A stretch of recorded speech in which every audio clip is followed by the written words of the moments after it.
Em estúdio, para analisar as notícias do Japão, está Pedro Pereira Coutinho, administrador da Fincor. Pedro, muito bom dia. Olhando para estes primeiros números que vão sendo divulgados, estamos a falar de montantes muito elevadíssimos que vão, certamente, e já vamos olhar concretamente para os números, mas de uma forma geral e numa primeira análise, vão certamente limitar ainda mais a vida ao governo japonês e à economia nipónica. Sim, sem dúvida. Foi uma catástrofe natural com um impacto brutal na economia e na população japonesa. E, portanto, as estimativas são muito difíceis de fazer nesta altura, mas olhando para o que aconteceu em 95, e vimos alguns dos números que foram anunciados aqui sobre o terremoto de 95, numa região diferente, podemos ver que o custo total em 1995 rondou os cerca de 100 mil milhões de dólares. E, portanto, é um impacto muitíssimo significativo e o terremoto de que estamos a falar aqui é um terremoto mais forte do que o de 95 em termos de escala. É um terremoto de 8,4 comparado com 6,8 em 1995.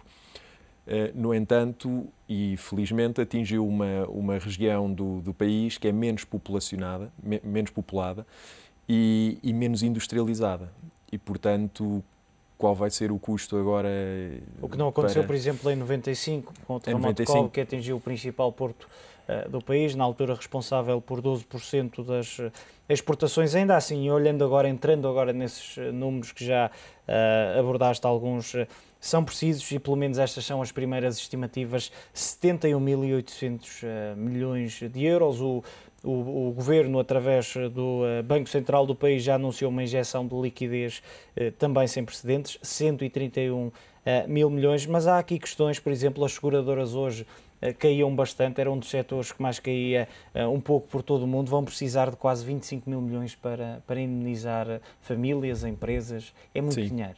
É muito dinheiro, é muito dinheiro. Como falámos, o custo total é muito difícil de estimar nesta altura ainda, mas terá seguramente um impacto muito significativo na economia japonesa. E a antecipar precisamente isso está a queda já no mercado acionista muito significativa, a rondar os 6%, o que prevê ou reflete aquilo que se espera que aconteça a nível de crescimento económico. Como é que fica a dívida pública nipónica perante esta situação?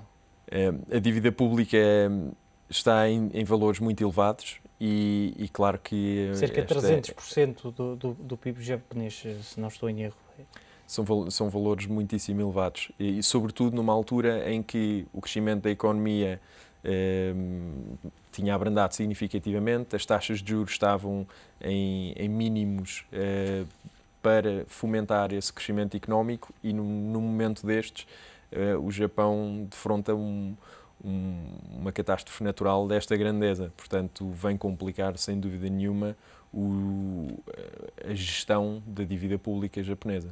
Pode assistir-se, nomeadamente no que diz respeito à praça japonesa, o que se assistiu em 1995, em que nos primeiros 7 dias o Nikkei caiu 1000 pontos e em 6 meses, aliás, caiu ou perdeu, ou desvalorizou 25%.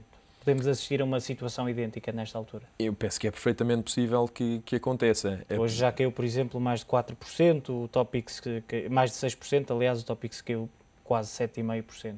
Sim, é perfeitamente possível que aconteça e o momento em que esta catástrofe acontece é de facto um momento difícil para a economia japonesa. Por outro lado, o governo japonês tem grande experiência em lidar com este tipo de catástrofes naturais. O Japão está localizado numa zona que infelizmente é propícia a este tipo de catástrofes e a maneira como o governo lida com um acontecimento e a rapidez com que implementa medidas como as que vimos em termos de apoio à economia e estímulo ao crescimento económico, também contribui de certa maneira ou de elevada maneira para, enfim, contrabalançar os efeitos de uma catástrofe deste tipo.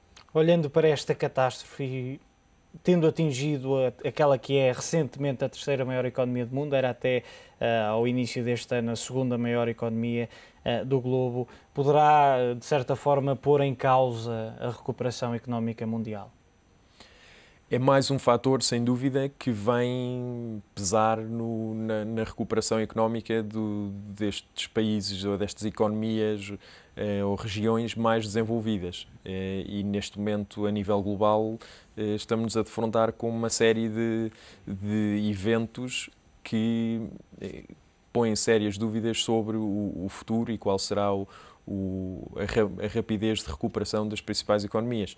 Temos a crise política no Norte da África, Médio Oriente, temos esta catástrofe natural no Japão como o acontecimento mais recente, a recuperação nos Estados Unidos, apesar de alguns indícios, mantém taxas de desemprego muito elevadas, e temos a crise de dívida pública na União Europeia. E, portanto, há aqui uma série de fogos a nível global que põem dúvidas sobre a rapidez e qual será a reação das diversas economias às diversas medidas que vão sendo implementadas pelos respectivos governos para estimular o crescimento económico depois de uma crise que tem origem nos Estados Unidos, no subprime, e que nunca se pensou que fosse contagiar os mercados globais como contagiou. Olhando, por exemplo, para o petróleo, está hoje em mínimos de 2 semanas, e tudo porque os investidores receiam que a procura nipónica pela matéria-prima possa cair, até porque nesta altura estão algumas situações, entre elas a central nuclear, mas além disso há várias refinarias que foram afetadas, outras que tiveram que ser encerradas ou por questões de segurança ou por questões até de funcionamento energético. Sabemos que há agora um racionamento energético no país. Poderemos assistir a uma queda ainda mais acentuada depois nas últimas semanas, por razões diferentes, nomeadamente os conflitos na Líbia, termos assistido a uma subida bastante acentuada. Hoje, por exemplo, o Brent, ainda assim em valores considerados elevados, mas está nos $111,75. O petróleo está em valores muito elevados e, portanto, não é de estranhar que um acontecimento deste tipo, onde se espera um abrandamento significativo num grande consumidor de petróleo como é a economia japonesa, que o preço do petróleo se ressinta e que reduza. Portanto, temos pressões, por um lado, crise política, Médio Oriente, a inflacionar o preço do petróleo por uma questão de escassez e de limitações à sua exportação. E depois temos fatores como este que, de facto, o que se prevê que seja, enfim, seguramente será uma redução da procura, leva a uma pressão em baixa do preço do petróleo.